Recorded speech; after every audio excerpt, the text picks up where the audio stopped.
কি করছো আজকে রে বিকেল বিকেল?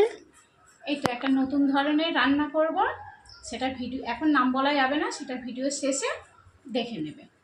এই পটল আলু ডিম টিম দিয়ে কি রান্না হবে? পটল, আলু, ডিম, এই পেঁয়াজ কেটেছি, টমেটো কাটলাম, আদা রসুন দিয়ে একটা নতুন ধরনের রান্না। ভিডিও শেষে চলো তাহলে ভিডিও শেষেই দেখা যাক, সব বুঝতে মানে ভিডিওর সাথে সাথেই দেখা যাক।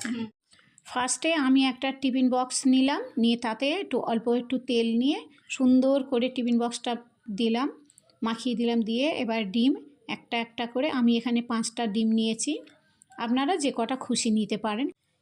এবার ডিম কটা আমার ফাটানো হয়ে গিয়েছে। এবার ওর মধ্যে আমি একটু লবণ দিলাম, একটু হলুদ গুঁড়ো ছড়িয়ে দিলাম সুন্দর করে। এবার ওতে একটু পেঁয়াজ কুচি ছড়িয়ে দিলাম, আমি একটু সামান্য সর্ষের তেল ছড়িয়ে দিলাম টেস্ট হওয়ার জন্য।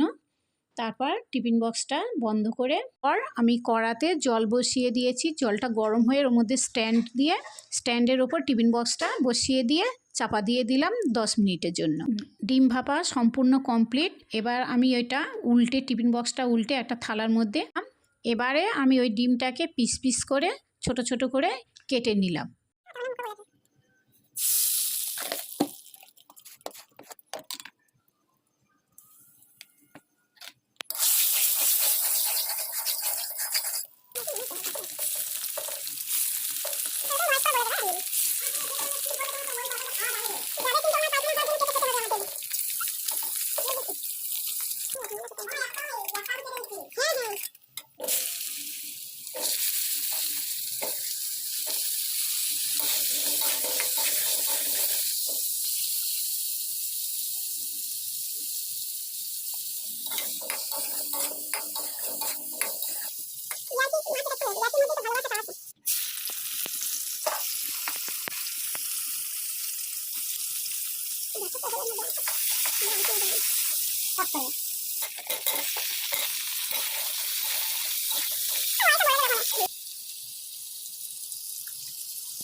उनसे मिलेंगे तो हम क्या कहेंगे, ये सोचा न समझा न जाना है, शायद कहे ऐसे उनका हमेशा से।